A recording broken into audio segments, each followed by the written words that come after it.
What's good, YouTube? It's me, Coach 67 Sports TV. Shout out to the amazing LDBC, Lions Den Boston community. Shout out to the greatest university in the world, the Southern University, home of the mighty Jaguars.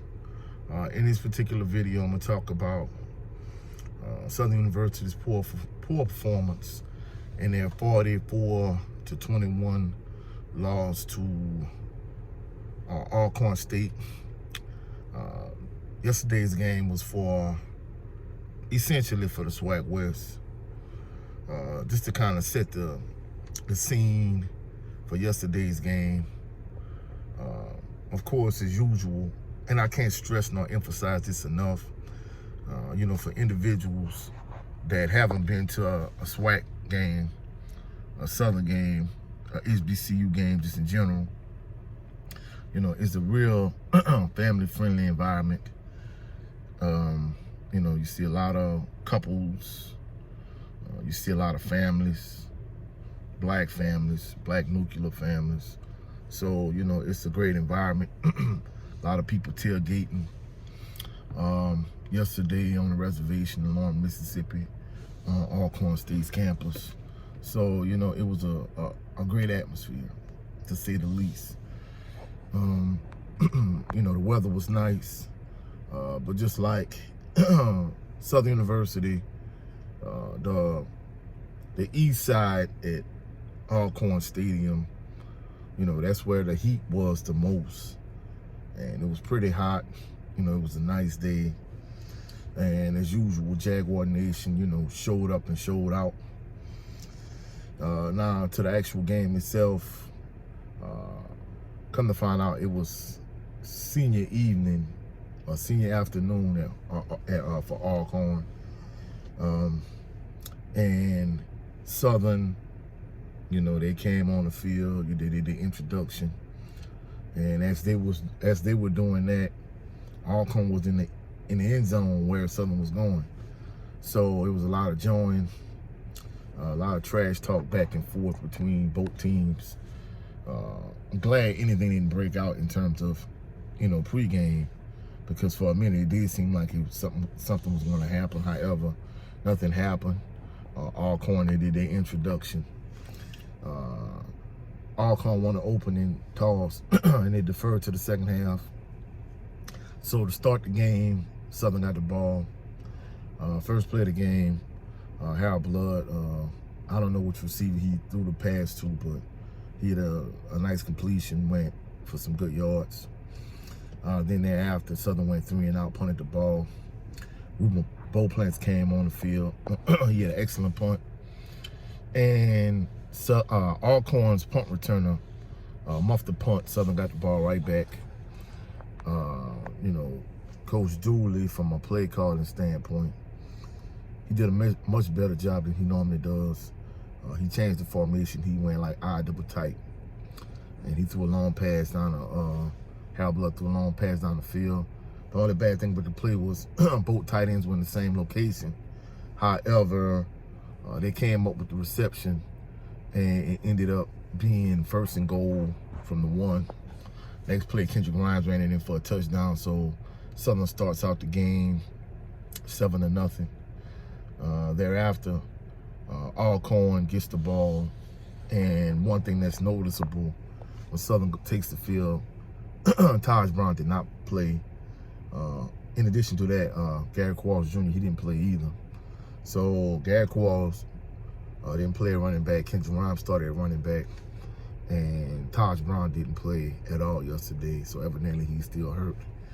And I don't know if it's that Taj Brown is that much of an impact player, that much of a difference player for Southern's defense. Is it the fact that Southern defense has played that poorly yesterday? Did they play that poorly? Did Alcorn State's offense play that well? But either way, Southern's defense was terrible yesterday. Literally, Alcorn, they got the ball, for their first drive. They went straight down the field. They didn't score a touchdown. They had to settle for a field goal because they had a couple penalties towards the end of the drive. So it's 7-3. Southern, for the most part, Coach Dooley play calling was much better, but in terms of the execution, Southern offense, the execution was poor. Alcorn get the ball back after Southern, end up giving up the ball, punting the ball away. Alcorn go straight down the field and score a touchdown. So at this point, Southern is on offense again. C.J. Russell's playing running back. He had a couple good carries. Then Alcorn, when an Alcorn defender, literally while he's trying to drive for extra yards, they rip the ball out of his hand and run a 27-yard touchdown. So at this point, this is where the game started to kind of unravel and get out of hand. So at this point, Alcorn is up 17-7. So the first possession, Alcorn settled for a field goal. Then they got back-to-back touchdowns. So it's 17-7. Southern comes back on the field. Harold Blood drops back to pass. He throws the ball to Darren Morris. Now, a few fans speculated that they think Harold Blood threw the ball too hard. I disagree because you had defensive lineman trying to bat down passes, so on and so forth. So he dropped back the pass, he threw the ball to Darren Morris. And the ball hits Morris in both hands and it ricochets. Like, the way it was deflected, it was almost as if a defensive lineman hit the ball with two hands and batted it, and it went way in the air. It was deflected. Two Alcorn defenders went in the area. One of Alcorn defenders makes the interception. Alcorn gets the ball, go down the field, scores a touchdown. So Southern has two critical turnovers early in the game. Fumble by C.J. Russell that led directly to a touchdown. And then in addition to that, Darren Morris not catching the pass led to interception. So at this point, at the end of the first quarter, it was 24-7. I mean, the game got out of hand right away. In addition to that, the game was extremely chippy. I think from the introduction where Alcorn was coming out and they start joining back and forth, seems like tempo started to flare. And, like I said, it just seems as if, like, early on in the game, Alcorn was getting away with a lot of holding. The person that was held the most was Kelby Givens. It seems like, early in the game, without having Taj Brown opposite of Kelby Givens, he really couldn't get off defensively. He was held a lot. I mean, they didn't double him or slide protection his way without Taj Brown. They just played in one-on-one, but he was held a lot. It seems as if, like, early in the game, like, Alcorn got away with a lot of, like, little dirty type tactics. But nevertheless, Southern didn't keep their composure.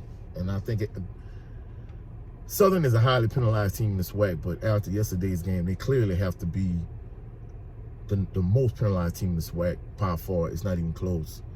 The thing that just was so ridiculous in terms of once the game got out of hand, it was like a snowball effect. It was like Southern was in quicksand. Defensively, usually the defense is the strength of the team.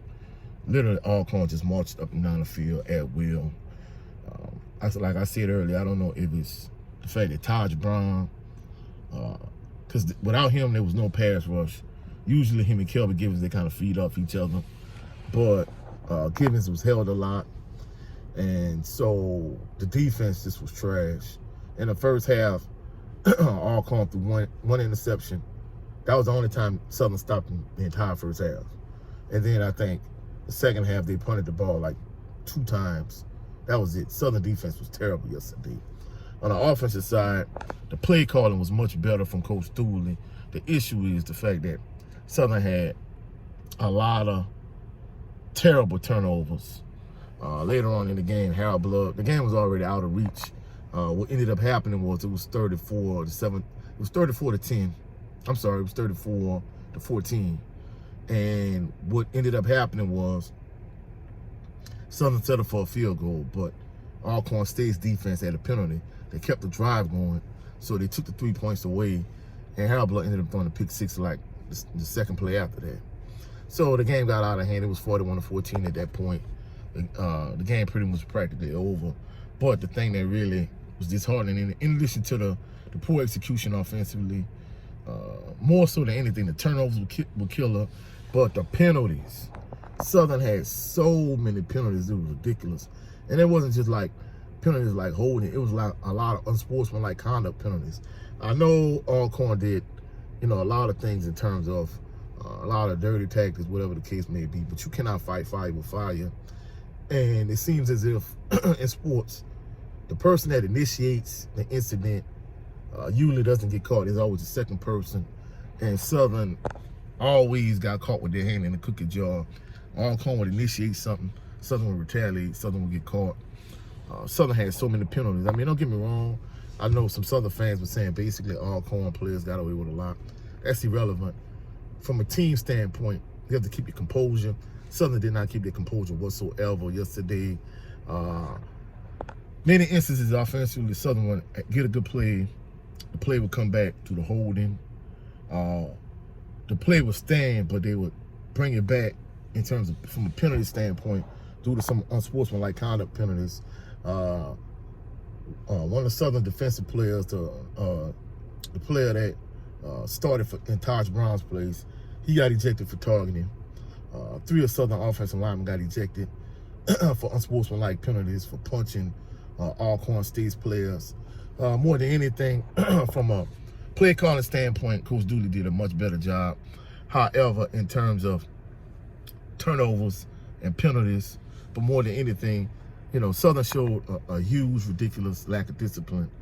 And that can only be attributed to Coach Dooley. And then the thing about it is the fact that he mishandled the situation between Glenn and McDaniel, the quarterback situation last year between Glenn and McDaniel and Bashawn McCray. A lot of Jaguar Nation, they don't have any faith and any confidence in Coach Dooley. And it showed after the game. I talked to, a handful of individuals that I see at all the Southern home games. And, pretty much everyone was saying the same thing, like Coach Dooley has to go. And it seems as if to a certain degree, he has like a certain sense of security in terms of Southern really can't afford to pay him and another coach. However, fans saying, hey, one fan in particular that sits in my section for the home games, he was like, man, hey, I don't care, we have to pick up a collection. He was like, we gotta get rid of this dude. So that's the thing about it. Him mishandling the situation between the quarterback situation last year with Bashawn McCray and Glenn McDaniel. Fans have no faith in him. And if you go back to last year, it was obvious when they lost to Texas Southern that that Bashawn McCray shouldn't have been the starting quarterback. And it was even more obvious in a boombox class when they played against Jackson State. So by the time they rolled around to the SWAC championship game, it was obvious that even if he didn't start him initially, had he started Glenn McDaniel in the SWAC championship game, it would have been forgivable. But the fact that he didn't put him in until they dug a 26-point hole, and he played exceptionally well, but it was too deep a hole to dig themselves out. So that, like, ill will, it kind of carried over into this season. And the thing that's worst of all is, like, anytime Southern, from a talent perspective, is evenly matched with another team, they always come out on losing end. And it's been apparent this year. Alabama State was a winnable game. Jackson State was a winnable game. FAMU was a winnable game. Yesterday, the Alcorn State game was a winnable game, but the game got so out of hand so quickly, where at one point, hey, you up 7-3, and then the next thing you know, at the end of the first quarter, you down 24-7. So things got out of hand quickly. Next thing you know, you're down 34-14. So at the end of the day, I mean, this can only be attributed to Coach Dooley. Jaguar Nation is not happy. Everyone that I know that I talked to yesterday, they pretty much, the consensus is they want him out. So, that's the issue with the way he handled the quarterback situation last year. And the game got out of hand. Pretty much everybody I talked to, they left before the game, ended. Myself, I left when it was 41-14. The final score ended up being 44-21. But more than anything, it was a poor performance. And, this is the reason why a lot of Southern University fans has no faith in Coach Dooley. It seems like in every big game, Southern comes up short. And even though from a play calling standpoint, he did a much better job in terms of the discipline from the team. And I saw him try to rally the troops multiple times during the course of the game because Jack Spink Stadium, where Alcorn players that plays their home games, the field is a lot closer in terms of the actual, stands. So more than anything, he tried to rally the troops a handful of times, but it seems like the more things started to unravel, the more Southern got frustrated, the more personal fouls and unsportsmanlike penalties they got. And more than anything, it's just a lack of discipline. I mean, Eli Fields got kicked out of the game. Like, three of Southern's starting offensive linemen got ejected from the game. One of Southern's defensive linemen got ejected from the game. So it was ridiculous. I mean, the turnovers, the penalties, the poor execution offensively. I mean, the play calling was good, but the penalties and the turnovers and just the miscues, the poor snap here and there, those things pretty much offset the good play calling that he finally had since he's been at Southern. So more than anything, it's a terrible fail. Essentially, Alcorn pretty much wrapped up the SWAC West. It's not over. Alcorn State only has 2 games left. Both of them on the road. They have to play against Texas Southern next week. They have to play against Jackson State. Whereas on the flip side, Southern will be back at A.W. Mumford Stadium, Peterson Field next week against Prairie View and the Bayou Classic left. So basically, Southern needs Alcorn to lose both games, and they need to win both games, and that's not going to happen. That's not realistic at this point. Essentially, Southern was lucky last year, and they backed into the SWAC championship game. They're not going to have that type of luck this year, and more than anything, fans are calling for Coach Dooley's head again, and they want him out no matter what. So, that's it for this video. If you saw any value in this video, like the video, share the video, comment in the comment section, subscribe to the channel. Also, click the notification bell so you can be alerted anytime I post any new videos. That's it for this video. Check out myself and my brother, Jared 11 Green, on the Southern Baller Show on his channel, Jared 11 Green. Also, check out my brother, Brent Fox, on his channel. That's it for this video. Hopefully, y'all enjoy the rest of y'all weekend.